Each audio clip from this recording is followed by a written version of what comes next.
하나님 말씀 봅니다. 고린도전서 2장 10절로 16절 말씀까지입니다. 고린도전서 2장 10절로 16절 말씀 제가 읽어드립니다. 오직 하나님이 성령으로 이것을 우리에게 보이셨으니 성령은 모든 것 곧 하나님의 깊은 것까지도 통달하시느니라. 사람의 일을 사람의 속에 있는 영 외에 누가 알리요? 이와 같이 하나님의 일도 하나님의 영 외에는 아무도 알지 못하느니라. 우리가 세상의 영을 받지 아니하고 오직 하나님으로부터 온 영을 받았으니 이는 우리로 하여금 하나님께서 우리에게 은혜로 주신 것들을 알게 하려 하심이라. 우리가 이것을 말하거니와 사람의 지혜가 가르친 말로 아니하고 오직 성령께서 가르치신 것으로 하니 영적인 일은 영적으로 분별하느니라. 육에 속한 사람은 하나님의 성령의 일들을 받지 아니하나니 이는 그것들이 그에게는 어리석게 보이며 또 그는 그것들을 알 수도 없나니 그러한 일은 영적으로 분별되기 때문이라. 신령한 자는 모든 것을 판단하나 자기는 아무에게도 판단을 받지 아니하느니라. 누가 주의 마음을 알아서 주를 가르치겠느냐? 그러나 우리가 그리스도의 마음을 가졌느니라. 아멘. 이 복된 수요일 저녁 하나님의 은혜가 여러분 계신 곳에 충만하기를 축복합니다. 그리스도의 마음이란 제목으로 함께 은혜를 나누길 원합니다. 고린도 교회 문제 있는 교회로 알려져 있고 또 바울이 문제가 있으면 해결 방법이 있거든요. 바울이 그 문제를 본인의 회심으로 시작해서 자기의 신앙 고백을 중심으로 하나하나 차근차근 고린도 교회 성도들에게 편지를 써가면서 일일이 설명도 하고 권유도 하고 또는 질책도 하고 그러면서 그들을 세우고 격려하고 위로해 나갑니다. 결국은 바울이 붙잡았던 게 십자가인데 바울 자신이 십자가를 제대로 붙잡지 못해서 하나님과 원수가 되었고 사람들과의 관계도 원만치 못해서 여기저기 거치는 돌이 되었거든요. 그걸 너무너무 잘 아는 바울이 십자가 뿐이다 라고 하는 고백으로 고린도 교회 성도들에게 편지를 쓰면서 그걸 중심으로 나가고 있습니다. 아신 대로 바울 세상적인 기준으로 보면 대단한 스펙을 가졌던 사람입니다. 그의 대단한 화려한 이력서를 이렇게 좀 설명하면서 우리 끝을 마무리하고 있는데 이렇게 말하고 있습니다. 율법으로는 내가 바리새인이요 열심으로는 교회를 박해하고 율법의 의로는 흠이 없는 자라. 대단하죠. 흠 없다 이 말이에요. 율법으로 흠이 없다. 다 지켰다라고 오해할 정도로 이렇게 완벽하게 율법주의자였습니다. 그러나 그도 사람인지라 연약함이 많았고 다른 사람 비교해 상대적으로 낫다 뿐인데 그 상대적으로 나은 의를 가지고 바울은 도도하게 행동을 했습니다. 그래서 그가 보지 못한 것 하나님의 아들 예수 그리스도가 우리가 율법을 도저히 이룰 수 없는 욕을 이룰 수 없는 우리들 대신에 오셔서 우리 허물과 죄와 모든 추함을 담당하시고 십자가에 돌아가신 그 예수 그리스도 그를 알아보지 못하고 박해했습니다. 그러니 똑똑하다는 사람이 가장 무식한 짓을 했으니까 무지도 이런 무지가 없습니다. 무식하면 용감하다는 말이 있죠. 바울 정말 하나님 앞에서 무식하고 용감하게 그렇게 자기 무지함을 드러내고 살아갔었습니다. 그리고 그게 하나님을 열심히 믿는다고 그는 그렇게 착각을 했어요. 이 바울을 부활하신 예수님께서 직접 찾아오십니다. 그리고 하늘의 지혜인 자신을 계시해 주십니다. 그때 바울이 다메섹으로 가던 길이었거든요. 다메섹 지방에 있는 예수 믿는 사람을 잡아서 오게 거두려고 공문을 받아가지고 가는 길에 해보다 밝은 햇빛처럼 휘황찬란한 빛에 눈이 멀어서 가던 도중에 말에서 떨어져가지고 바닥에 엎드려졌습니다. 사람들이 있길래 어느 집에 가서 쉬게 되었는데 성령께서 아나니아라고 하는 신실한 한 그리스도인 성도를 불러서 바울에게로 가라고 말씀하십니다. 아나니아 가서 바울에게 안수를 하자 다시 바울이 눈을 뜨게 됩니다. 그때 상황을 이렇게 설명합니다. 바울의 눈에서 비늘 같은 것이 벗어져 다시 보게 된지라. 그의 무지와 무식이 벗겨진 거죠. 그리고 예수 그리스도를 전격적으로 만나는 순간입니다. 그리고 예수 그리스도의 십자가 부활이라는 사건을, 이건 바로 나를 위한 사건이다. 나를 위한 기적이다. 나를 위한 하나님의 은총적 사건을 받아들이고 그대로 믿게 됩니다. 안 믿으면 하나님이 강권적으로 해서 우리 눈을 비치거든요. 바울이 그런 경험을 한 거죠. 그때부터 예수에 미친 사람으로 평생을 살아가게 됩니다. 그리고 자신이 그렇게 자랑했던 화려한 이력서를 그냥 휴지 조각 버리듯 다 팽개치고 그렇게 살아갑니다. 이렇게 고백을 해요. 빌립보서 3장 7절 이하의 말씀입니다. 그러나 무엇이든지 내게 유익하던 것을 내가 그리스도를 위하여 다 해로 여길 뿐더러 또한 모든 것을 해로 여김은 내 주 그리스도 예수를 아는 지식이 가장 고상하기 때문이라. 내가 그를 위해 모든 것을 잃어버리고 배설물로 여김은 그리스도를 얻고 그 안에서 발견되려 함이라. 인간의 지혜와 지식과 경험, 전통적인 모든 그 중요한 이 종교적 전통을 다 필요 없다, 그렇게 얘기하는 게 아닙니다. 인간의 그 어떤 지혜, 지식, 경험, 종교적 전통, 아니 인간이 가장 높다고 생각, 귀중한 그런 가치들 중요하지만 하나님의 지혜에 비하면 비교할 수 없을 정도로 낮다. 비교가 안 된다. 하나님 지혜랑 견줄 수가 없다. 즉 지혜의 핵심인 예수 그리스도를 최우선으로 놔야 된다. 이걸 바울이 주장한 겁니다. 그대로 그는 예수 그리스도가 최우선인 삶을 살아가겠다는 선언을 했고, 그리고 전도자의 삶을 살아갔습니다. 아마 바울이 전도자의 삶을 살면서 평생 이렇게 마음에 기으실 때마다 읊조리며 이렇게 되뇌우고 살아갔던 것 같아요. 2장 8절에 있는 말씀을 바울의 버전으로 조금 바꿔서 읽으면 이렇게 됩니다. 만약 하나님의 지혜인 예수 그리스도를 내가 일찍 알았더라면 영광의 주와 교회를 그토록 모질게 핍박하지 아니하였으리라. 지우고 싶은 바울의 이력입니다. 누가 이력서에 그 흠집 날 만한 흑 인생을 쓰겠습니까? 근데 바울은 그걸 그대로 고스란히 오고 가는 세대 전해주면서 그 흑역사 같은, 기억하고 싶지 않은 그 이력서를 떠올리면서 바울은 늘 겸손할 수가 있었습니다. 조금만 교만해지려면 자기의 그 모습을 생각하는 거예요. 그리고 끝까지 전도자의 길을 잘 달려갈 수가 있었습니다. 우리도 마찬가지예요. 우리 지난 과거에 정말 쓰라린 어떤 경험과 되풀이하고 싶지 않은, 기억에 떠올리고 싶지 않은 그러한 뼈아픈 실수나 뭐가 있잖아요. 그러나 그 지우지 못하잖아요. 나는 잘 안단 말입니다. 다른 사람 몰라도.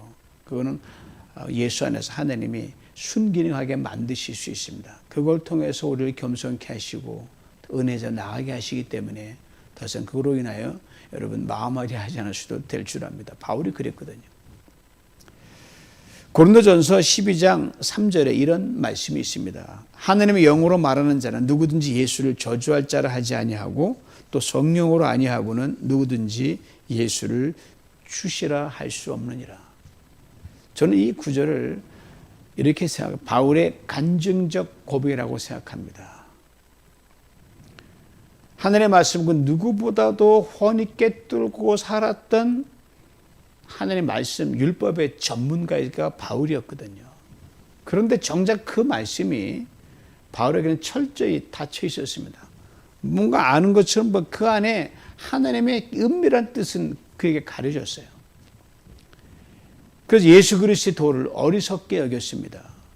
그래서 핍박했습니다. 교회와 성도들을 모질게 몰아쳤습니다. 이런 바울의 흑역사 인생을 성령이 정적으로 유턴시키시고 부활과 영생의 눈을 뜨게 하셨기 때문입니다. 그러니까 성령의 역사 아니면 이 나 같은 사람이 이렇게 바뀔 수 없다. 이걸 바울이 얘기한 간증이죠. 이것을 바울은 오늘 보면 10절에 이렇게 적고 있습니다. 오직 하나님이 성령으로 이것을 우리에게 보이셨으니 성령은 모든 것, 곧 하나님의 깊은 것까지도 통달하시느니라. 그렇다면 성령을 통해서 영원전부터 계획하셨던 하나님의 구원 계획이 누구를 위한 것입니까? 이에 대해 바울은 2장 7절에 이렇게 분명히 설명합니다. 하나님은 우리의 영광을 위하여 만세전에 미리 정하신 것이라. 우리의 영광을 위하여라고 했습니다. 하나님은 당신의 영광을 위해서 그 누구의 도움도 필요하지 않고 누구의 설명도 필요하지 않고 그 어떤 것도 요구하지 않으십니다. 왜? 하나님 그냥 계셔도 그분 자체로 이미 충만하시기 때문입니다. 영광으로 꽉 차 있어요. 그 모두 보탤 것 하나도 없습니다. 다만 우리를 지으셨다는 그 사실 하나 때문에 버리지도 못하고 폐기 처분도 못하고 그 책임감 때문에 사랑이죠. 우리가 하나님의 영광에 이르고 하나님의 영광스의 피조물로 살아가길 원하실 뿐입니다.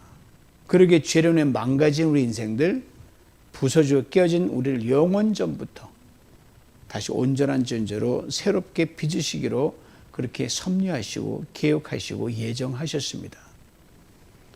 우리가 잘 되기를 바라는 하늘의 마음이 여기 그대로 숨어져 있죠. 하나님 최대의 관심 우리의 행복입니다. 우리의 영광스러운 존재로 그렇게 영혼까지 이르는 것이 하나님의 플랜입니다. 그래서 그렇게 우리를 빚으시는 거예요.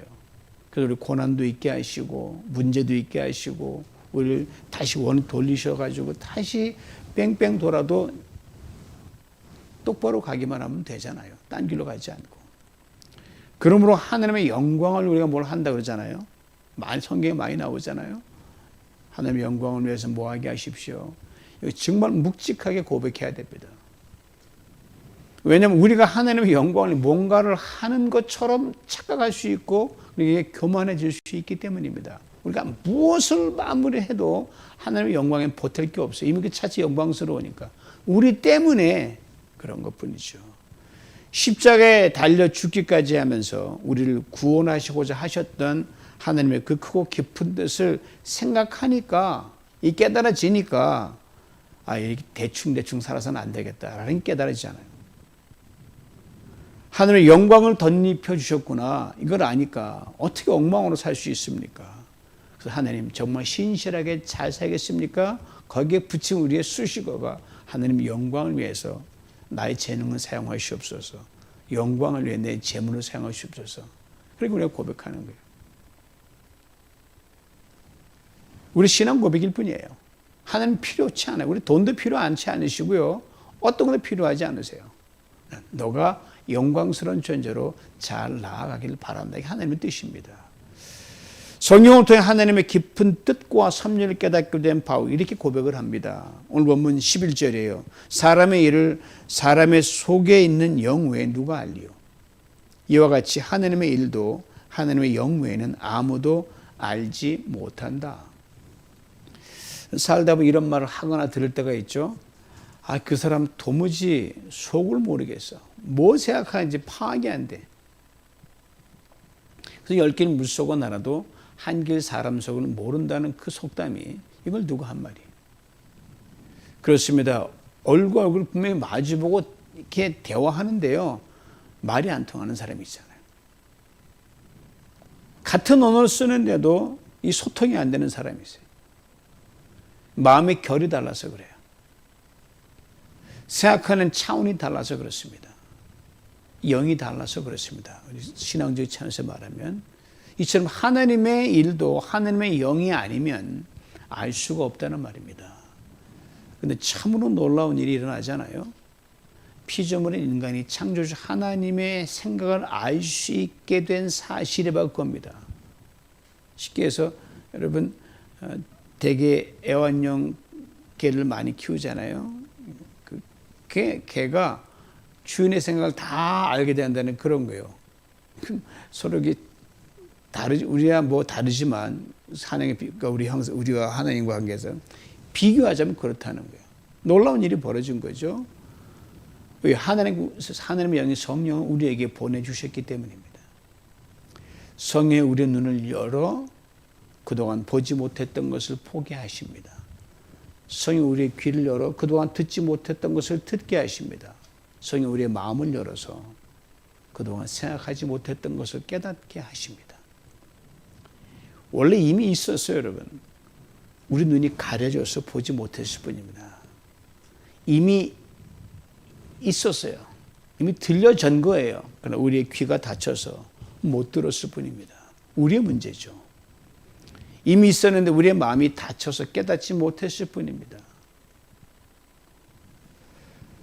눈의 비늘 같은 것이 평생 덮여서 보지도 못하고 깨닫지도 못했던 바울이 하나님의 지혜를 뒤늦게서야 보고 듣고 깨닫고 이렇게 고백하는 겁니다. 고린도전서 2장 9절이에요. 하나님의 자기를 사랑하는 자들을 위해 예비하신 것은 모든 것이냐 그랬어요. 눈으로 보지 못하고 귀로 듣지 못하고 사람의 마음으로 또 생각하지도 못한 것이라. 근데 이제 보입니다. 이제 들립니다. 이제 깨달아집니다. 성령을 받았기 때문에 그렇죠. 성령 안에서 하나님과 이제 비로소 바울이 소통하게 된 거예요. 하늘과 땅이 연결된 거예요. 이것을 12절에 이렇게 또 설명합니다. 우리가 세상의 영을 받지 아니하고 우리 하나님으로부터 온 영을 받았으니 이는 우리로 하여금 하나님께서 우리에게 은혜로 주신 것들을 알게 하려 하심이라. 두 개의 영을 비교합니다. 세상의 영과 하나님의 영입니다. 세상이 무엇인지는 정확하지는 않고 밝혀지지 않지만 이어지는 대목에서 하나님의 영인 성령이 하신 일을 보면 세상의 영이 뭐다. 그 반대로 생각하면 이게 세상의 영입니다. 그래서 저절로 알아지기 때문에 세상의 영을 별로 설명하자고 그냥 비교로 올려놓은 거예요. 자, 하나님의 영인 성령을 받으면 어떤 일이 일어납니까? 바울이 이렇게 명쾌하게 쓰고 있습니다. 우리에게 은혜로 주신 것들을 알게 하신다. 우리에게 은혜로 주신 것들을 알게 하신다.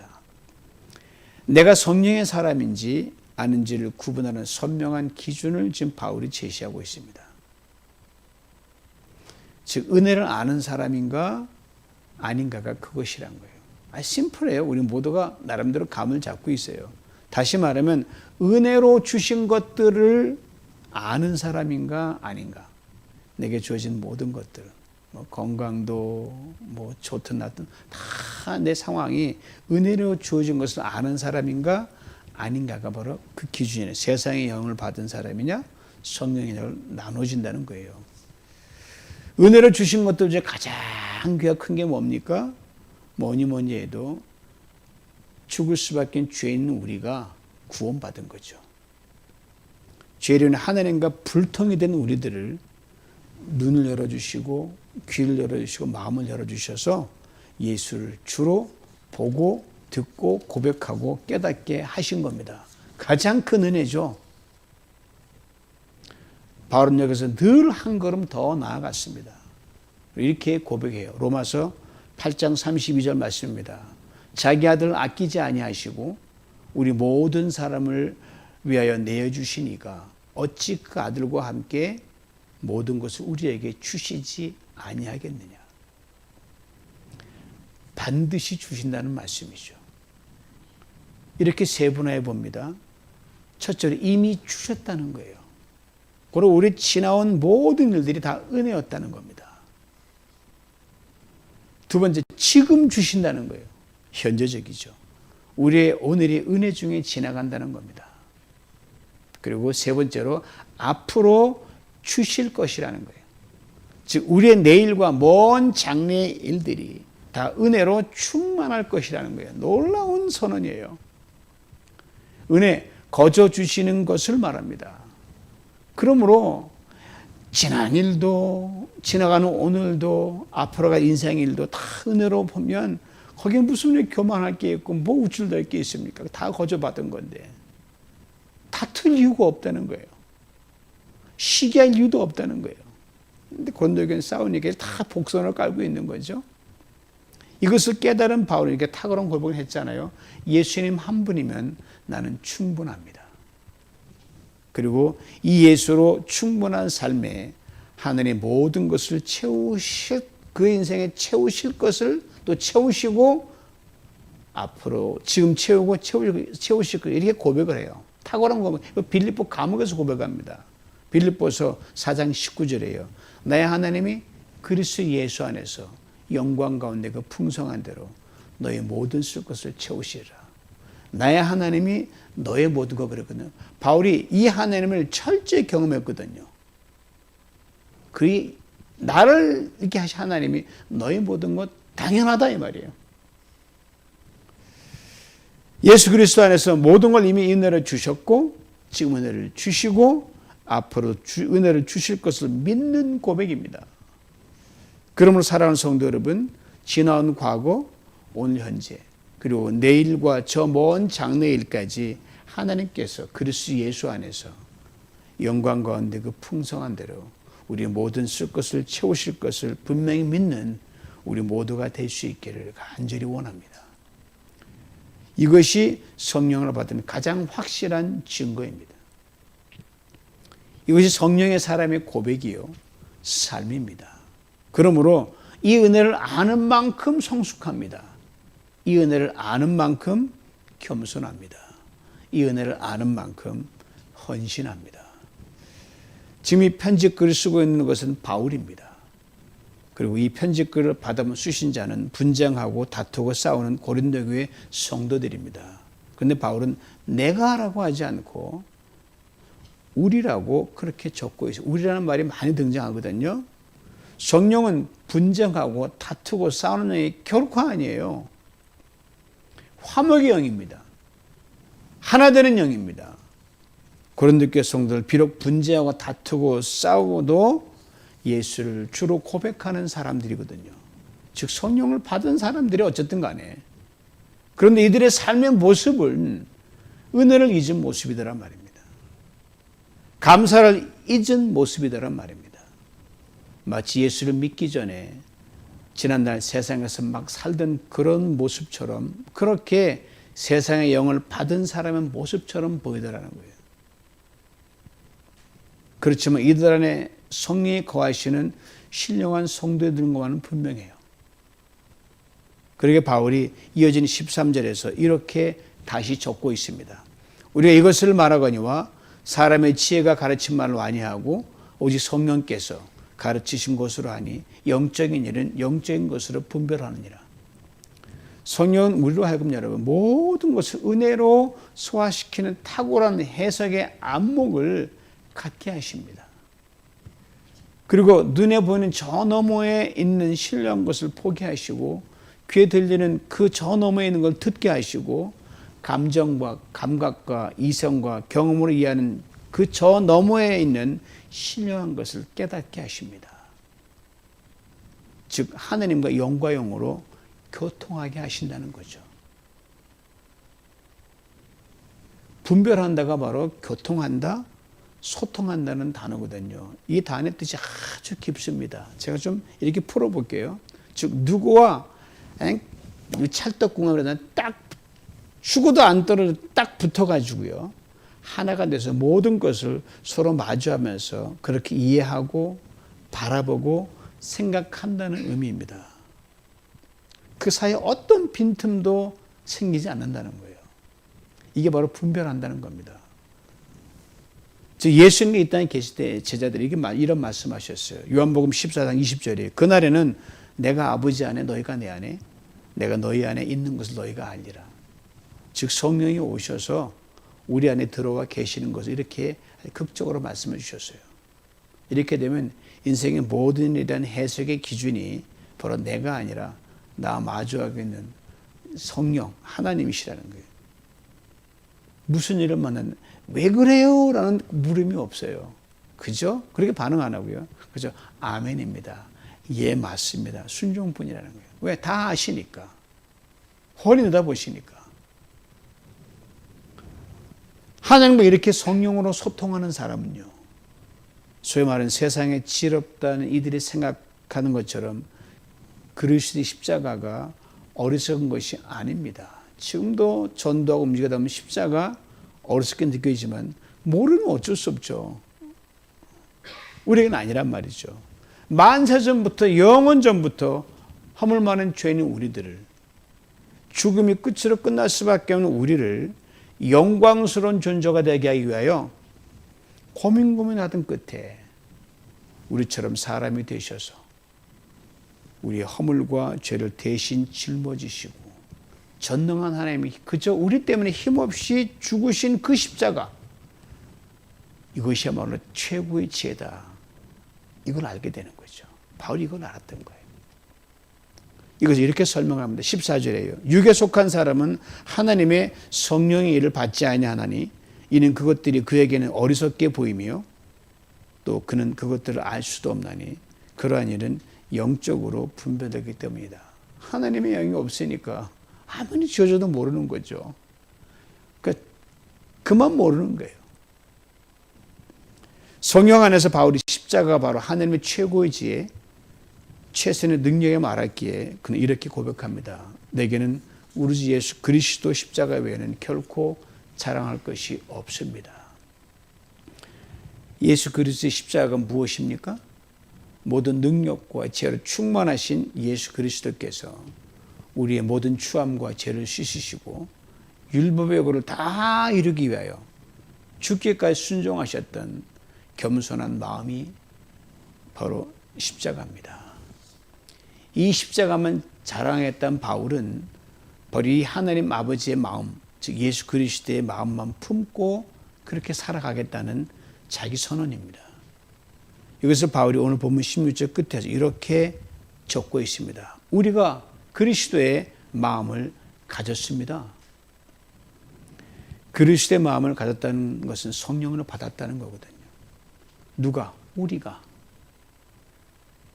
분명 바울이 편지 쓸 당시에는 분쟁하고 싸우고 다투는 그런 고린도교 성도들인데 그들과 하나가 돼서 미운 마음이 들지만 속상하지만 하나가 돼서 너와 내가 우리가 그리스도의 마음을 가진 사람들이다 라고 바울이 그렇게 얘기를 합니다. 그리고 이 안에 다투지만 너와 나는 하나가 될 몸이다 라고 바울이 그 애절한 마음을 담고 있죠. 그리고 그 다음에 아무런 언급이 없지만 분명히 이런 당부의 말을 무언으로 담았으리라 저는 분명히 생각합니다. 들어보세요. 고린도교 성도님들이요, 지금 분쟁하고 다투고 싸우고 있지만 나 바울은 여러분들이 성령 안에서 예수를 주로 고백하고 있는 그리스도의 이름을 분명히 믿습니다. 여러분과 나, 우리는 그리스도의 마음을 가진 사람들입니다. 우리를 위해 사람이 되셔서 모든 걸 다 버리시고 십자가에 죽으신 그리스도의 겸손으로 다시 충만한 성도님들이 될 것을 저는 확실히 믿습니다. 그렇습니다. 성령을 받은 사람은 그리스도의 마음을 가진 사람들입니다. 그리스도의 마음을 가진 사람은 분쟁하지 않습니다. 다투지 않습니다. 싸우지 않습니다. 교만하지 않습니다. 그 누구와도 소통하면서 화평을 이룹니다. 그리스도의 마음으로 충만할 때 모든 것을 은혜로 해석합니다. 지난 일도 은혜였습니다. 오늘도 은혜입니다. 앞으로도 은혜로 충만합니다. 아니, 내게 일어나는 모든 일들이 다 은혜로 소화됩니다. 아파도 건강해도 지금 큰일이 나도 아무 일 없어도 은혜로 소화시킵니다. 잠언 20장 27절에 이런 귀한 말씀이 있습니다. 하나님은 사람의 영혼을 환히 비추시고 사람의 마음속 깊은 곳까지 살펴보십니다. 그리스도의 마음을 가진 사람에게 주시는 하나님의 지키심입니다. 인도하심입니다. 그리고 그 끝은 그 도모하는 인생의 모든 일이 합력하여 선을 이루게 하시는 이루심입니다. 고린도교 성도들이 이 길을 걸어갔을 것이라 저는 믿어 의심치 않습니다. 그리스도의 마음, 즉 성령으로 충만하여 은혜의 길, 합력하여 선을 이루는 길을 걸어가는 우리 모두가 될 수 있기를 주님의 이름으로 축원합니다. 거기에 하나님 놀라운 역사를 이루어 주실 줄 믿습니다. 기도합니다. 하나님 아버지 감사합니다. 바울, 하늘에 대해서도 역행했고 사람에 대해 역행했던 그 바울, 십자가 안에서 새롭게 하나님과 소통하는 가운데 십자가를 가지고 고린도 교회의 모든 다툼과 분쟁과 싸움 있는 것을 그는 깨우치면서 그리스도의 마음을 가진 자답게 살으라고 바울이 권면하고 있습니다. 하느님, 우리에게도 이 그리스도의 마음을 충만하여 예수 안에 있으면 예수 영으로 충만하여 우리에게도 아버지 하나님 화목을 이루고 화평을 이루고 모든 상황 속에서 은혜로 해석하는 가운데 하나님에게 충만한 능력이 그래야 능력이 하나님의 역사를 나타낼 수 있는 그러한 나 개인과 가정과 교회 공동체 되도록 축복하여 주시옵소서. 예수님의 이름으로 기도하옵나이다. 아멘.